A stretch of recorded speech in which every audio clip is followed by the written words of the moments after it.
এমন আশিস দারে খোদা দয়াময়,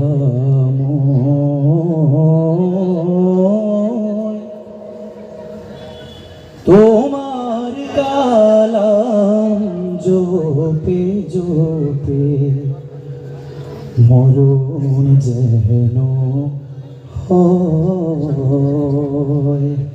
আল্লাহ তাআলা আমাদের সবাইকে তার নাম নিয়ে মৃত্যুবরণ করার তৌফিক দান করুন, আমিন। এমন আশিস দাও আমারে খোদা দয়াময়, তোমার কালাম জপে জপে মরণ